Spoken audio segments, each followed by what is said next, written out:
إلا الله لا إله إلا الله لا إله إلا الله. ویڈیو کو لائک، سبسکرائب اور شیئر کیجیے۔ ویڈیو کو لائک، سبسکرائب۔ بسم اللہ الرحمن الرحیم۔ نحمدہ ونصلی علی رسولہ الکریم، اما بعد۔ محترم ناظرین، آپ تک یہ کلپ پہنچی ہوگی کہ مروجہ قرآن خوانی جو ہمارے معاشرے میں عام طور پر جس کا رواج ہے،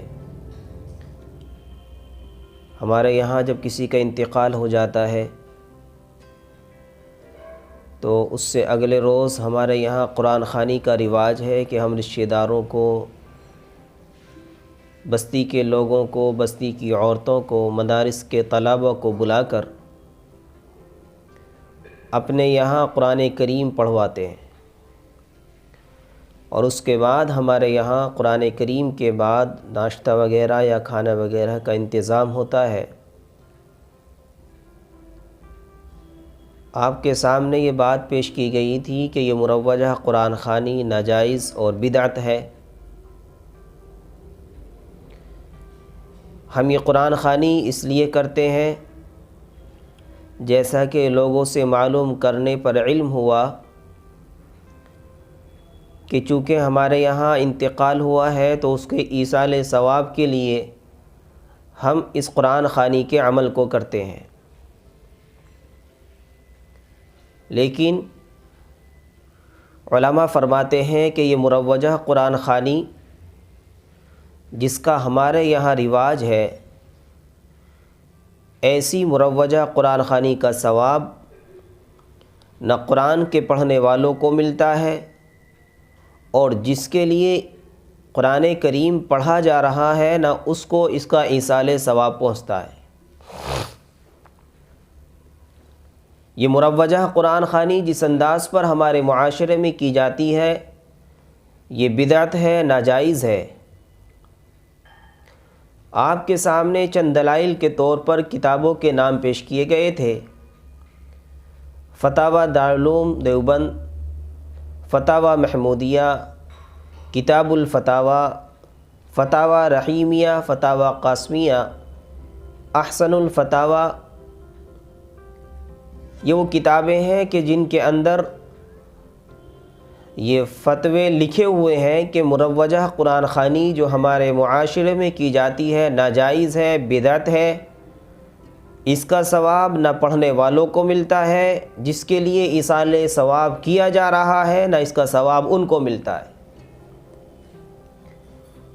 اب سوال یہ ہے کہ جب اس کا ثواب نہ پڑھنے والوں کو ملتا اور نہ مردے کو اس کا ثواب پہنچتا ہے، تو پھر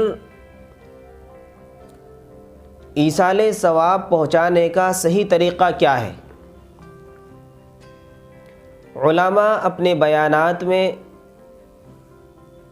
ائمہ حضرات اپنے جمعوں کے بیانات میں ان باتوں کو آپ تک پہنچاتے ہیں، آپ سے اس چیز کے بارے میں کہتے ہیں،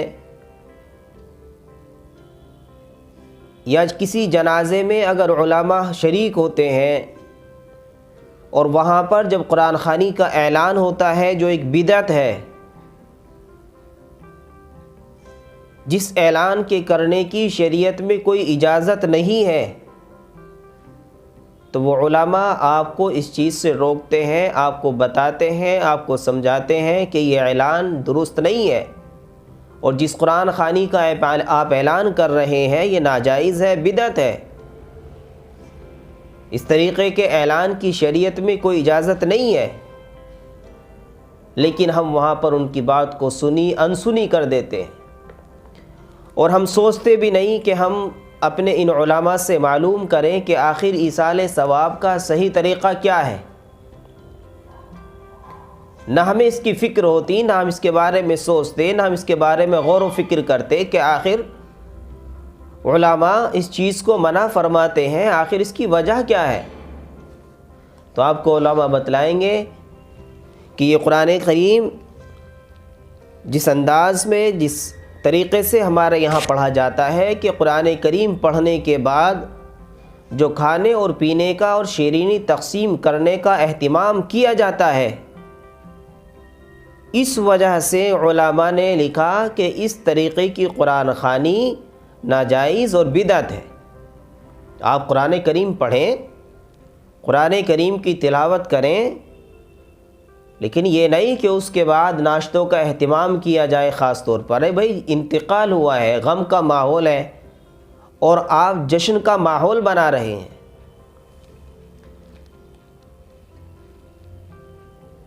حدیث میں آتا ہے کہ ایک شخص نبی کریم صلی اللہ علیہ وسلم کے پاس آئے، عرض کیا یا رسول اللہ میری والدہ کا انتقال ہو گیا، کیا اگر میں اس کی طرف سے صدقہ کروں تو اس کے لیے مفید ہوگا؟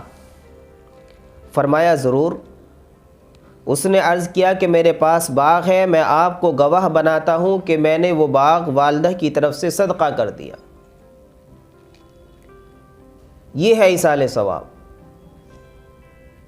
کسی صحابی کے عمل سے یہ ثابت نہیں ہوتا، نبی کریم صلی اللہ علیہ وسلم کے عمل سے ثابت نہیں ہوتا کہ آپ نے کسی صحابی کے انتقال پر اگلے روز یا آنے والی جمعرات میں یا 10 دن میں یا 40 دن میں صحابہ کو ایک ساتھ جمع کر کر قرآن کریم کو اہتمام سے پڑھنے کے لیے جمع کیا ہو اور اس کے بعد ناشتے پانی کا، کھانے وغیرہ کا، چائے کا یا کسی شیرینی کا انتظام کیا گیا ہو۔ اللہ کے نبی علیہ الصلاۃ والسلام سے ایسا کوئی عمل ثابت نہیں ہوتا، نہ صحابہ سے ایسا کوئی عمل ثابت ہوتا۔ اور ہمارے یہاں جو عام طور پر یہ سب چیزیں کی جاتی ہیں، یہ نام و نمود اور شہرت حاصل کرنے کے لیے کی جاتی ہیں، ورنہ ایصال ثواب کے لیے اتنے آسان طریقے نبی کریم صلی اللہ علیہ وسلم نے ہمیں بتلائے ہیں کہ اگر ہم ان کو کریں تو اطمینان اور سکون سے وہ کام ہو سکتے ہیں۔ بھئی وہی کھانا جو آپ برادری کو بلا کر، رشتہ داروں کو بلا کر، مدارس کے طلباء کو بلا کر اور قرآن کریم پڑھوا کر ان سب کو کھلوا رہے ہیں، اگر وہی کھانا آپ غریب، فقیر، یتیم، مساکین کو کھلائیں جس کے لیے اللہ کے نبی علیہ الصلاۃ والسلام نے حکم فرمایا، تو اس کا ثواب ان کو پہنچے گا جس کے لیے آپ کرا رہے ہیں۔ لیکن ہمیں فکر ہوتی ہے کہ رشتہ دار ناراض ہو جائیں گے، پڑوسی ناراض ہو جائیں گے، گھر والے ناراض ہو جائیں گے، لوگ پوچھیں گے کہ بھائی آپ نے قرآن خوانی نہیں کرائی، رشتہ دار پوچھیں گے بھائی آپ نے 40واں نہیں کرایا، اور برادری کے چودھری پوچھیں گے کہ آپ نے 40واں نہیں کرایا۔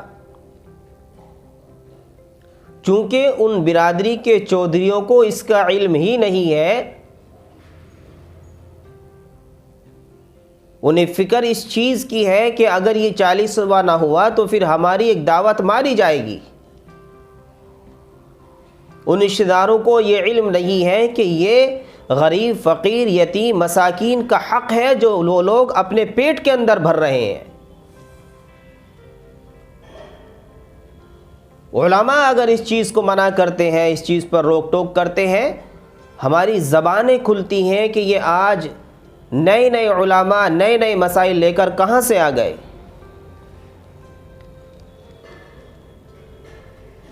ایصال ثواب کے لیے آپ کوئی بھی نیک عمل کریں اور اس کا ثواب مرنے والے کی روح کو پہنچائیں، اس کا ثواب اس کی روح کو پہنچتا ہے اگر اس کے اندر ریاکاری، نمود اور شہرت نہ ہو۔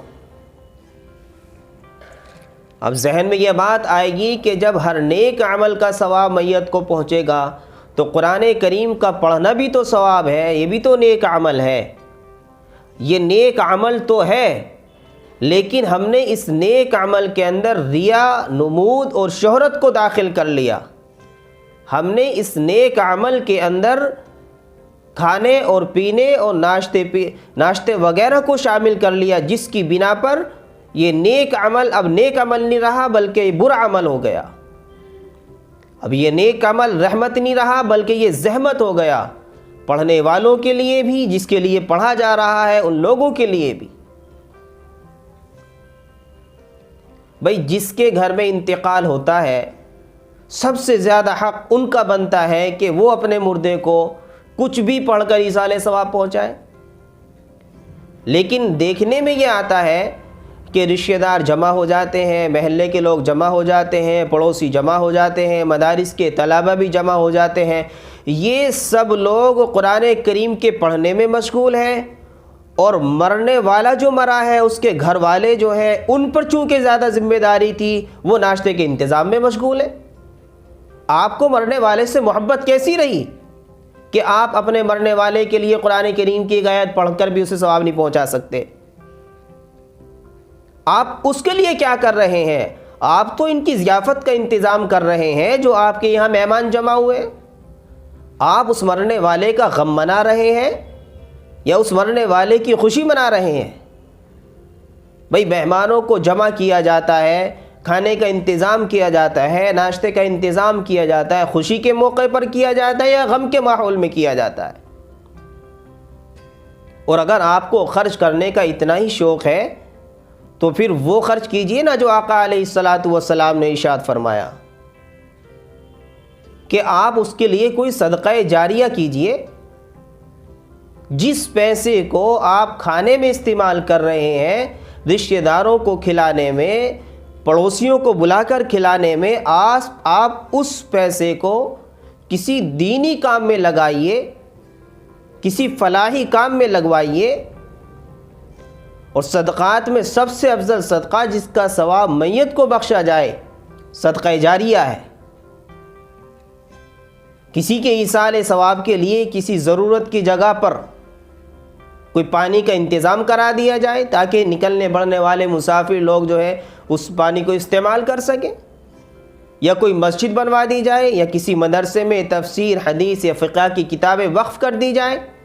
جب تک یہ چیزیں رہیں گی اور جب تک لوگ ان سے فائدہ استفادہ حاصل کرتے رہیں گے، اس وقت تک مردے کو ایصال ثواب پہنچتا رہے گا. پہلے زمانے میں چونکہ پانیوں کا انتظامات نہیں تھے، کنویں کھدوا دیے جاتے تھے کسی بھی ایصال ثواب کے لیے، اور جب تک اس کنویں سے لوگ فائدہ اٹھاتے رہتے تھے اس کا ثواب مردے کو پہنچتا رہتا ہے. آج کتنے غریب، فقیر، یتیم، مساکین ہمارے اڑوس پڑوس میں رہتے ہیں، لیکن ہمیں ان کے لیے کوئی انتظام کرنے کی فکر نہیں ہوتی. اگر آپ کو اپنے مرنے والے سے اتنی محبت ہے تو آپ اپنے اڑوس پڑوس میں کسی غریب کو دیکھیے، کسی ایسی بیوہ عورت کو دیکھیے کہ جس کے سر پر کوئی سایہ نہ ہو، اور آپ وہ پیسہ جو اپنے رشتہ داروں کو بلا کر 40ویں کے اندر، 10ویں کے اندر کھانے میں استعمال کر رہے ہیں، 10-15 دیگ اتروا رہے ہیں، اپنے رشتہ داروں کو کھلا رہے ہیں، خود بھی کھا پی رہے ہیں، آپ اس پیسے کو بچا کر اس بیوہ کے لیے کوئی ایسا انتظام کرائیے تاکہ وہ اپنے گھر کے اندر بیٹھ کر کوئی اپنی روزی کا انتظام کر لے، یا تو اس کے گھر پر اس کی ایک سبزی کی دکان کھلوا دیجئے. بھئی آپ 10-15 دیگیں اتروائیں گے تو 10-15 ہزار روپے تو آپ کے خرچ ہوں گے، اور ایک 10-15 ہزار روپے میں ایک بیوہ کی اچھی خاصی دکان کا سامان آ سکتا ہے. جب تک اس کی دکان چلتی رہے گی، جب تک وہ اپنی اس دکان سے فائدہ اٹھاتی رہے گی، اس وقت تک آپ کے مردے کو اس کا ایصال ثواب پہنچتا رہے گا. پرچون کی دکان کا سامان لا کر رکھ دیجئے. کوئی معذور انسان ہے، پیروں سے معذور ہے، آپ اس کے لیے کوئی ایسا انتظام کر دیجئے تاکہ وہ اپنی روزی کمانے کا راستہ اختیار کر لے. جب تک وہ اسے استعمال کرتا رہے گا اس وقت تک آپ کے مردے کو اس کا ایصال ثواب پہنچتا رہے گا.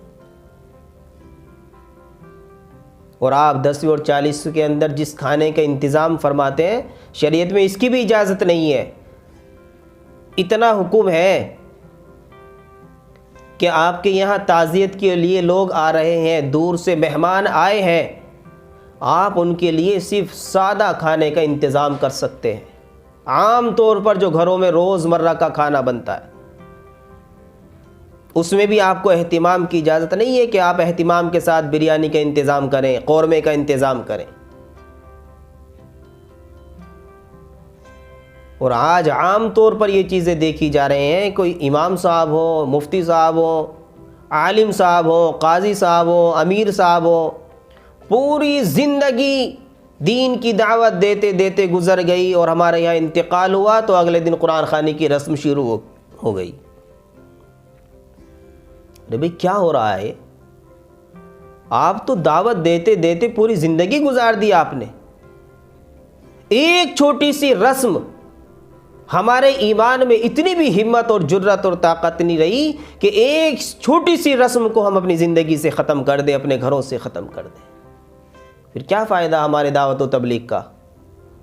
نبی کریم صلی اللہ علیہ وسلم کے آنے کا مقصد کیا تھا؟ رسم و رواج کو بڑھانا تھا یا رسم و رواج کو ختم کرنا تھا؟ آقا علیہ الصلاۃ والسلام بدعات کو، رسومات کو ختم کرنے کے لیے آئے تھے یا ان کو بڑھانے کے لیے آئے تھے؟ ہم جو لوگوں کو دھوکہ دے رہے ہیں، یہ لباس پہن کر، چہرے پر داڑھیاں رکھ کر لوگوں کو دھوکے دے رہے ہیں دین کے نام پر، کل قیامت کے دن میدان محشر میں ہماری پکڑ ہوگی۔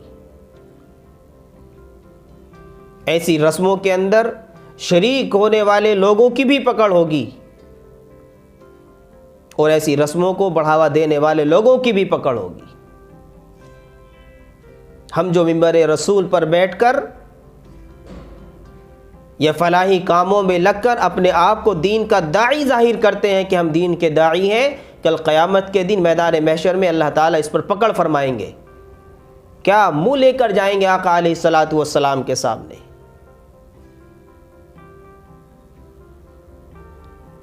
کھلی وضاحت کے ساتھ تمام فتاووں کے اندر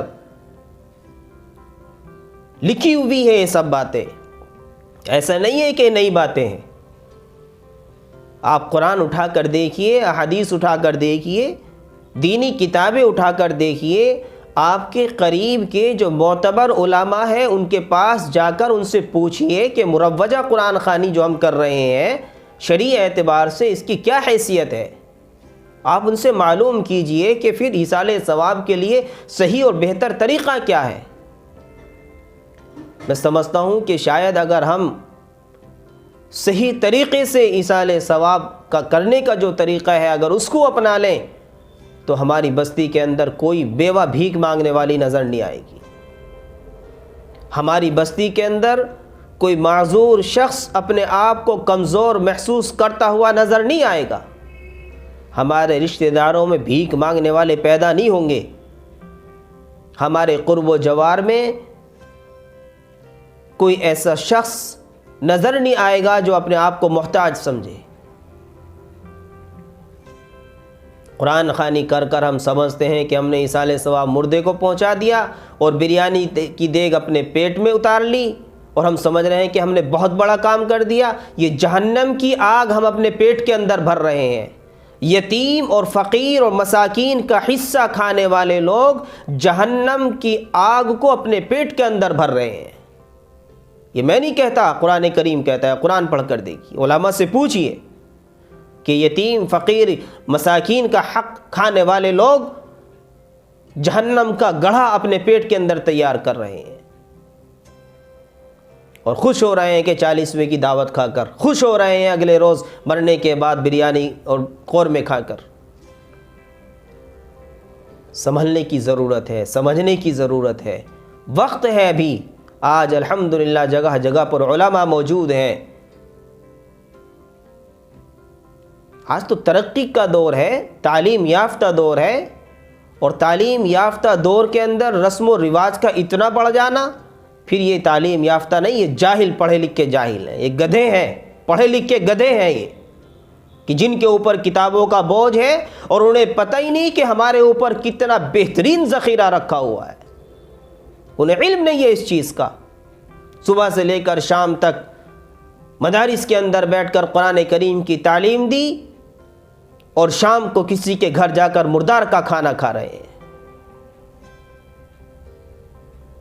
صبح سے لے کر شام تک، شام سے لے کر صبح تک اللہ اس کے رسول کی دعوت اور تبلیغ میں لگے رہے اور پتہ چلا کہ کہیں 40ویں کی دعوت ہے تو وہاں جا کر جہنم کی آگ اپنے پیٹ میں اتار رہے ہیں. ایسا دینی لبادہ اوڑھنے سے کوئی فائدہ حاصل ہونے والا نہیں میرے بھائیوں. دین کو آج سمجھنا کوئی مشکل نہیں رہا. یہ ساری چیزیں جو کتابوں میں موجود ہیں انہیں عمل کر کے دکھلانی ہوگی. صحابہ نے قرآن پڑھ کر بعد میں سنایا ہے، عمل کر کے پہلے دکھلایا ہے. اور آج ہمارا دور، ہمارا زمانہ ہے کہ ہم صرف زبان سے بولتے ہیں، عمل سے ہم خالی ہیں. تسبیحات کے دانے پڑھ پڑھ کر ہم نے نہ جانے کتنی تسبیحات کو توڑ دیا، لیکن آج تک ایک رسم کو ہم اپنی زندگی سے ختم نہ کر سکے. کیسا ایمان؟ میرا جو ایمان میرے گھر کے اندر دین کو قائم نہیں کر سکتا، وہ میرے اس دل کو کیسے روشن کر سکتا ہے؟ اور میں دین کا بہت بڑا داعی اپنے آپ کو سمجھ رہا ہوں، دین بڑا دیندار سمجھ رہا ہوں. صحابہ کی زندگی ہمارے سامنے ہے کہ صحابہ نے عمل کر کر دنیا کو دکھلایا ہے کہ دین کیا چیز ہے، اسلام کیا چیز ہے، رسول اللہ صلی اللہ علیہ وسلم کے اخلاق، آپ کی سیرت کیا چیز ہے. ہم دوسروں کو تو دعوت کیا دیتے، دوسروں کو عمل کر کے ہم کیا دکھلاتے. ہم خود اپنے گھروں سے بدعات اور خرافات کے جنازے کو نہیں نکال سکے. آج تک بدعات اور رسومات ہمارے گھروں کے اندر، ہمارے دلوں کے اندر جم چکی ہیں، اور نبی کریم صلی اللہ علیہ وسلم کی سنتوں کے جنازے ہم نے گھر سے باہر نکال دیے.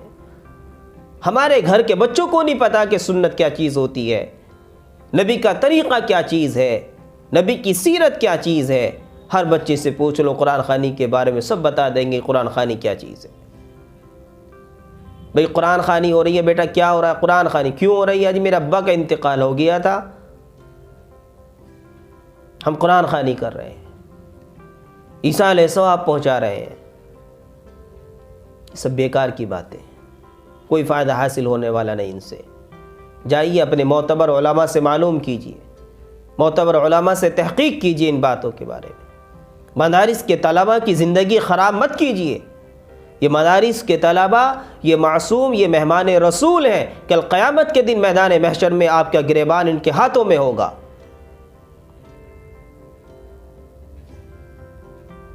مدارس کے طلبہ کسی کی اولاد ہیں اور ان کے ماں باپوں نے اپنے بچوں کو قرآن اور حدیث کی تعلیم حاصل کرنے کے لیے بھیجا ہے. یہ تمہارے مردوں کو ایصال ثواب پہنچانے کے لیے نہیں آئے، ورنہ مردے تو ان کے گھر میں بھی ہوتے ہیں. اگر مردوں کو ایصال ثواب پہنچانے کے لیے آتے تو پھر ان کے ماں باپ اپنے گھر کے اندر انہیں روک کر اپنے مردوں کو ایصال ثواب زیادہ پہنچواتے. ان مدارس کے طلبہ کی زندگی خراب مت کیجیے، ان کے وقت کو ضائع مت کیجیے. ہم سب اس کے اندر ملوث ہیں. میں نہیں کہتا کہ میں بہت بڑا صاف ستھرا انسان ہوں، میں خادم ہوں، ادنا سا علماء اہل سنت والجماعت کی جوتیوں میں بیٹھنے والا ایک ادنا سا شخص ہوں. لیکن میری یہ گزارش ہے، ہو سکتا ہے کہ میری یہ بات غلط ہو. اگر میں غلطی پہ ہوں، میری باتیں غلط ہوں، میں اپنی اصلاح کا محتاج ہوں. آپ میری اصلاح فرمائیں، آپ مجھے بتائیں کہ ایصال ثواب کا جو طریقہ آپ تک میں نے پہنچانے کی کوشش کی ہے، کہ اسلام کے اندر یہی ایصال ثواب کا طریقہ بہتر ہے، یا اس کے علاوہ کوئی آپ کو علم ہو ایصال ثواب پہنچانے کا کوئی طریقہ ہو تو مجھے بتائیں، تاکہ میں بھی اس کو اپنے گھر کے اندر نافذ کر لوں، میں بھی اس کو اپنی زندگی میں نافذ کروں. نہیں تو پھر کتابوں کو اٹھا کر دیکھیں. اگر ان کتابوں کے اندر فتاوی دارالعلوم ہو، فتاوی دارالعلوم زکریہ ہو، فتاوی محمودیہ ہو، محمود الفتاوی ہو، کتاب النوازل ہو، احسن الفتاوی ہو، کفایت المفتی ہو، اگر ان کے اندر ایصال ثواب کا یہی طریقہ لکھا ہے کہ قرآن خوانی کرا کر اور ناشتہ وغیرہ کرا کر آپ کے مردے کو ایصال ثواب پہنچائے گا، تو میرا سر ہوگا اور آپ کی تلوار ہوگی۔ اور اگر ہم اپنی ان رسم رواج سے رکنے والے نہیں ہیں تو پھر ان کتابوں کے اندر سے ان اوراق کو نکال دیجئے، نکال دیجئے اپنی بستیوں سے، ان علماء کو ذبح کر دیجئے، ان علماء کو، تاکہ آپ تک یہ صحیح بات نہ پہنچا سکے۔ کیوں ڈھونگ رچا رکھا ہے ہم نے مسلمان ہونے کا؟ کیوں دھوکہ دے رہے ہیں ہم اپنے آپ کو؟ کب سمجھیں گے آخر؟ حکمت سے کام لو، مصلحت سے کام لو، حکمت اپناتے اپناتے، مصلحت اپناتے اپناتے رسم و رواج گھروں کے اندر گھڑ کر چکی ہیں، اور نبی کریم صلی اللہ علیہ وسلم کی سنتوں کا جنازہ نکل چکا ہے۔ حکمت اپناؤ جی، حکمت اپناؤ جی، مصلحت اپناؤ جی، مصلحت اپناؤ جی۔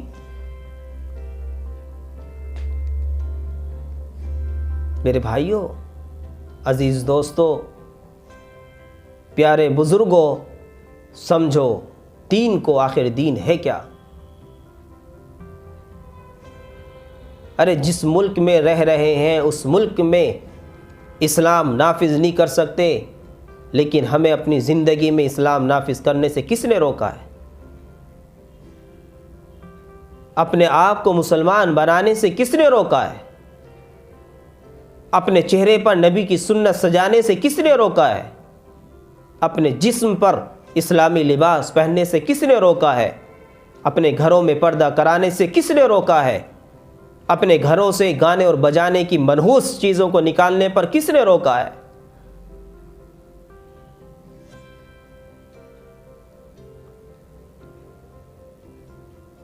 میرے عزیز دوستو، اپنے وقت کو معتبر علماء کے پاس لگاؤ۔ یہ ہمارا صبح سے لے کر شام تک پڑھانا اس وقت فائدہ مند ہوگا جب ہمارے عمل سے بھی یہ چیزیں ثابت ہوں۔ یہ ہمارا دعوت و تبلیغ میں نکلنا اس وقت فائدہ مند ثابت ہوگا جب یہ ساری چیزیں ہمارے عمل، ہمارے کردار، ہمارے اخلاق سے بھی ظاہر ہوں۔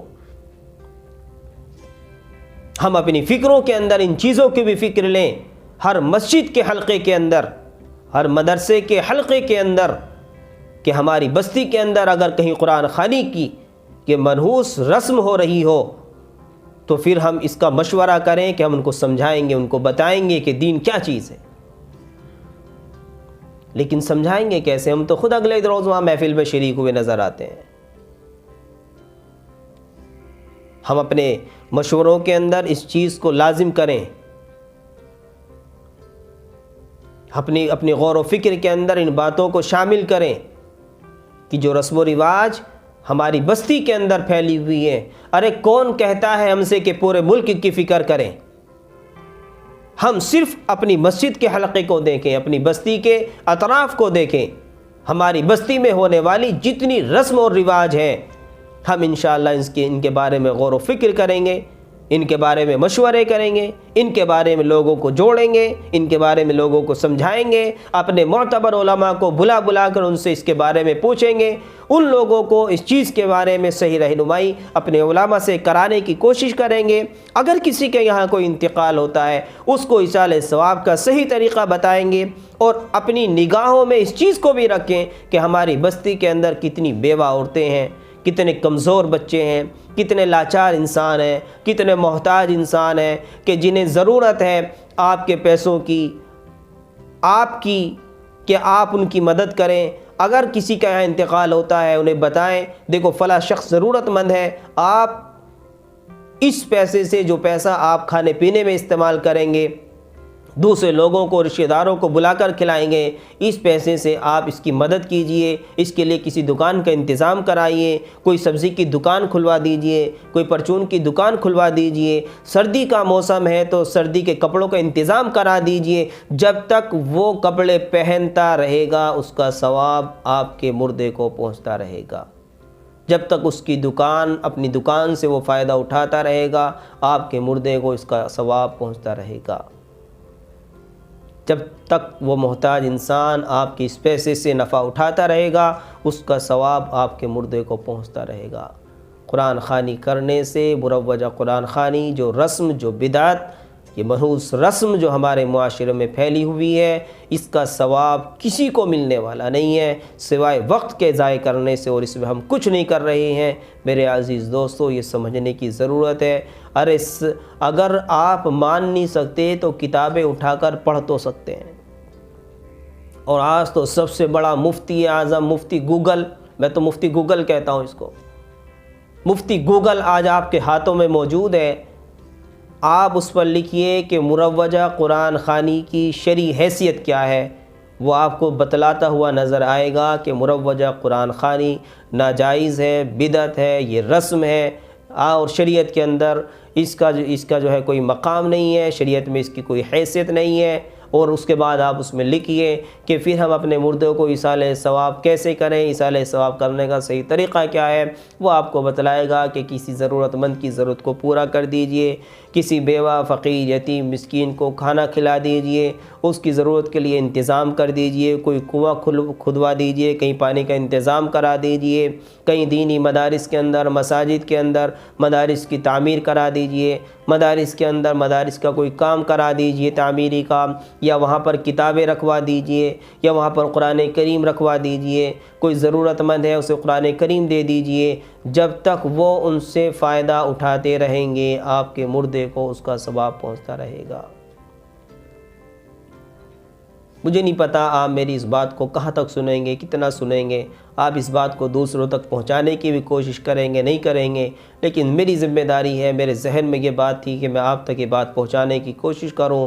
اللہ سے دعا ہے کہ اللہ تعالیٰ مجھے بھی اور ہم سب کو بھی اور اس تمام ناظرین کو بھی، جو بھی حضرات اس بات کو سنیں، جہاں تک بھی یہ پیغام پہنچے، اللہ ان سب کو عمل کی توفیق عطا فرمائے۔